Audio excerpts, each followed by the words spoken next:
नमस्कार मित्रांनो, स्वागत आहे तुमचं या डेटाच्या ॲनालिसिस व्हिडिओजमध्ये.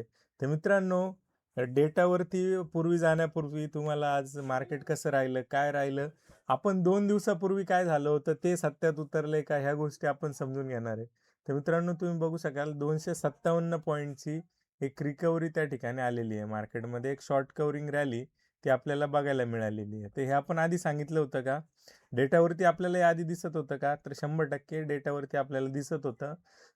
डेटा निगेटिव्ह होता. डेटाची काही लँग्वेज मी बदललेली आहे, ती तुम्हाला समजून सांगायची आहे. ठीक आहे. तर आधी डेटावरती जाऊया, बेसिक गोष्टी समजून घेऊया. ओके. तर इथे बघा तुम्ही, इथे आधीच्या जो तारखेचा जो डेटा आहे तो रेड कलरमध्ये मी तुम्हाला दिला होता. ओके. रेड कलरमध्ये दिला होता. आणि कालच्या तारखेचा जो डेटा आहे, 16 तारखेसाठीचा डेटा मी तुम्हाला ब्लॅक कलरमध्ये दिला होता. त्याच्या पाठी काय लॉजिक होतं हे समजून घ्या. एकच सेकंद द्या. 16 तारखेच्या डेटावरती जाऊ आपण. ओके. 16 तारखेचा डेटा कशा पद्धतीने आलाय आणि 16 तारखेचा डेटा आपण काय कोड लँग्वेज यूज केली होती ते हे करायचं होतं. ठीक आहे. तर इथं बघा, 16 तारखेच्या डेटावरती मी क्लिअरली सांगितलं होतं डेटा निगेटिव्ह आहे, शॉर्ट कव्हरिंग पॉसिबल आहे, व्हेरी मच पॉसिबल आहे. तर डेटा 2 दिवस आधी व्हिडिओ टाकलाय. आधीच आपल्याला काही सांगतो का? तर वारंवार मी तुम्हाला हे सांगतो की डेटा आपल्याला काहीतरी सांगत असतो. त्यांची एक लँग्वेज आहे. हे जे मोठे प्लेयर आहे यांची एक लँग्वेज आहे आणि ते ऑलरेडी काही गोष्टी करून ठेवतात आणि आपल्याला ते फॉलो करून आपल्याला त्या ठिकाणी त्यांचं डायरेक्शन, त्यांचं विचार आपल्याला कळू शकतो. ओके. तर मित्रांनो, 12च्या कम्पेअरमध्ये 13चा जो डेटा होता तर तो एकदम एकदम ॲज इट इज होता. फार मेजर काही चेंजेस नव्हते झाले. कॉल साईडला काम झालं होतं आणि एफ-आयजनी ऑलमोस्ट सगळ्या स्ट्राईक प्राईजवर ते काम केलं होतं आणि त्यांचाही डेटा ऑलमोस्ट सेमच होता. म्हणजे फार काही चेंजेस नव्हते. थोड्याशा निगेटिव्ह पोझिशन्स त्यांनी घेऊन गेल्या होत्या आणि प्रोने या सगळ्या गोष्टी मॅनेज केल्या होत्या. Manage in the sense hedge केल्या होत्या आणि त्या अशा पद्धतीने घेऊन गेल्या होत्या की जे इंट्राडे चेंजेस आहेत ते आपल्याला हे करायचे. तर आता मित्रांनो, आजच्या दिवसात त्यांनी काय केलं, 16 तारखेला काय केलं, चार्टवर गेल्यानंतर तुम्हाला अजून क्लिअर होईल. 17 तारखेचा डेटा कसा आलाय त्यासाठी व्हिडिओच्या शेवटपर्यंत तुम्हाला सांगायचं आहे. ठीक आहे.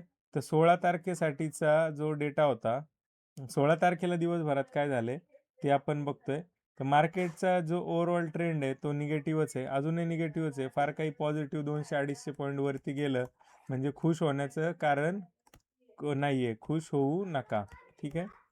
250 पॉईंट वरती गेलं म्हणजे हे शॉर्ट कव्हरिंग रॅली आहे. हे काही ॲक्च्युअल बाईंग नाही आहे. ॲक्च्युअल बाईंग ज्यावेळी दिसेल त्यावेळी मी तुम्हाला रिअल टाईम अपडेट करेल. तर रिअल टाईम अपडेटसाठी तुम्हाला राहायचं आहे. डेटा निगेटिव्ह आहे. ओके. काही काळासाठी निगेटिव्ह पण गेलं होतं. नंतर काही वेळा ते फ्लॅट पण आलं आणि मग नंतरून थोडं थोडं थोडं जी कव्हरिंग आहे, शॉर्ट कव्हरिंग, ती आपल्याला बघायला मिळाली. ती ऑलरेडी डेटावरती दिसत होती. ओके. याचे बारकावे जे आहेत, इंट्राडेचे बारकावे, हे समजून घेणं पण फार गरजेचं आहे. इंट्राडेमध्ये काय चेंजेस होतात. ॲक्च्युअल हा पॉईंट आपल्याला आधीच काही संकेत देतो असतो का की इथून काही होणार आहे. तर येस, आपल्याला काहीतरी एक भूकंपाचं जाणीव त्या ठिकाणी होत असते की काहीतरी मोठी हालचाल होती आणि इथून पुढे काहीतरी फुटण्यासारखं आहे. आयदर ते डाऊन साईडला असेल किंवा अप साईडला. अशा हिशोबाचा हा डेटा, हा हिंट त्या ठिकाणी देत असतो. जे इंटरेस्टेड आहे शिकण्यासाठी, एप्रिल बॅचचं ऑलरेडी अनाऊन्समेंट केलेलं आहे मी. एप्रिल बॅच फार इम्पॉर्टंट होणार आहे, कारण ह्या बॅचला मी अपील केलं होतं की नवीन स्टुडंट, यंग, जे फर्स्ट टाईम मार्केटचा त्यांना एम पण माहीत नाही, अशी लोकंसुद्धा जॉईन करा.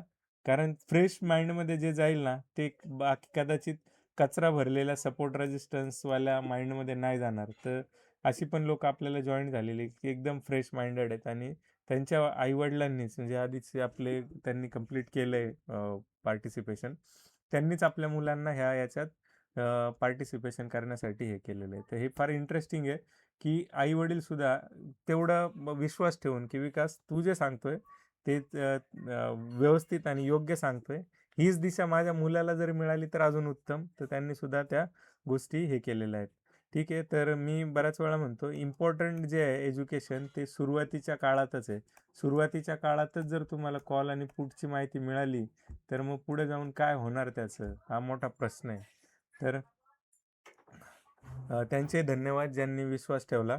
ओके. तर आजचा डेटा कसा आलाय, 13 तारखेचा डेटा कम्पेअर टू, सॉरी, इथे चुकलं आपलं. इथे आपल्याला हे करायचंय, 17 तारखेचा डेटा आहे, इथं आपण 16 तारीख करूया. ठीक आहे, इथे 16 तारीख आहे, तर ही 16 तारीख आपण सगळीकडं पेस्ट करूया. ठीक आहे, तर 16 तारखेचा डेटा कसा आलाय ते बघायचं आपल्याला. जरी मार्केटमध्ये असे निगेटिव्ह डायरेक्शन राहून एक शॉर्ट कव्हरिंग आलेली असेल शेवटच्या काळात, तर डेटामध्ये फार काही बदललंय का? तर नो, डेटामध्ये फार काही नाही बदललं. तुम्हाला इथं बदलताना काही नाही दिसेल, पण एक्सपायरी बदललेली आहे. राईट, म्हणजे जे मोठे प्लेयर आहेत त्या ह्या एक्सपायरीतून नेक्स्ट एक्सपायरीला शिफ्ट झालेले आहेत आणि पोझिशन्स निगेटिव्ह.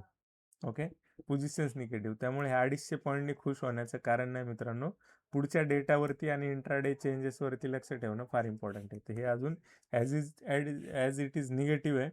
उद्यासाठी शॉर्ट कव्हरिंग पॉसिबल असं फार एकदम नेक्स्ट लेवल नाही म्हणता येणार पण बऱ्यापैकी ज्या पोझिशन आहेत त्या अनवाइंड होतील. ओके, अशी परिस्थिती आहे. काही इराणकडून पण काही गोष्टी सांगितल्या गेल्यात, काही इतर देशांनी अमेरिकेला अपोज केलंय. तर ह्या गोष्टी काही पॉझिटिव्ह समजल्या जातात मार्केटसाठीच्या. आणि एक्सपायरी आहे, त्यामुळे जेवढं पण शॉर्ट पोझिशन्स होत्या त्या कव्हर करणं गरजेचं होतं. तर त्या हिशोबाने ते प्रयत्न झालेले आहेत आज. उद्या हे चुपचाप पद्धतीने ज्या मुवमेंट आहेत, ज्या पण त्यांच्या पोझिशन्स आहेत त्या 2 वाजेपर्यंत, ॲटलिस्ट 1:30 ते 2 वाजेपर्यंत या कव्हर होण्याचा प्रयत्न होईल. त्यावेळी फार मोठी व्हॉलॅटिलिटी असेल असं नाही.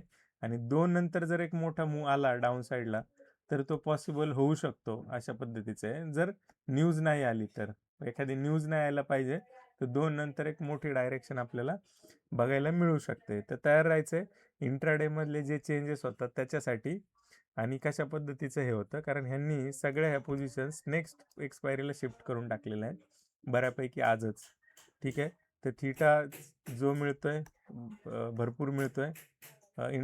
याचे ATMचे स्ट्रॅडल पण फार चांगल्या किमतीला आहेत. तर त्या हिशोबाने हे लोक ऑलरेडी स्मार्ट बनून नेक्स्ट एक्सपायरीला शिफ्ट झालेले आहेत. तर रिटेलर इकडेच कॉल पुट करत 50 रुपये 100 रुपयाचं ऑप्शन 0 करून बसेल.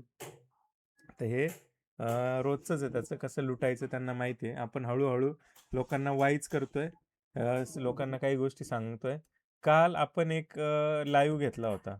ओके, आणि लाईव्हमध्ये बऱ्याचशा गोष्टी आपण हे केल्या होत्या. पोर्टफोलिओ रिलेटेड गोष्टी मी सांगितल्या होत्या. बरेचसे त्याचे कांगोरे सांगितले होते. फायनान्शियल प्लॅनिंग कसलं असलं पाहिजे, किती पर्सेंटेज कशाला दिलं पाहिजे, कशा पद्धतीने काय फंड आपण ठेवले पाहिजे. तर ह्या गोष्टी फार इम्पॉर्टंट होतात. तुम्ही बघितलं नसेल तर बघा. मी एक जेन्युइन हेल्प करण्याचा प्रयत्न करतोय. ही जेन्युइन हेल्प म्हणजे आता मला व्हिडिओ एडिटिंग आणि ह्याच्यासाठी वेळ नाही आहे किंवा माझ्याकडे कोणी असिस्टंट नाही आहे. मी as it is raw videos त्या ठिकाणी त्या वेळ देऊन टाकण्याचा प्रयत्न करतोय. तर आता ही जबाबदारी तुमची आहे की तुम्ही किती लोकांपर्यंत पोहोचवता. तर सगळ्यात पहिल्यांदा पुन्हा एकदा सगळ्यांचे कॉंग्रॅच्युलेशन्स, तुम्हाला धन्यवाद, खूप खूप थँक्यू. ठीक आहे, रिझन आपले 5,000 जे सबस्क्रायबर आहेत ते यूट्यूबवरती कंप्लीट झालेले आहेत. तर हा 5,000 लोकांचा विश्वास आहे.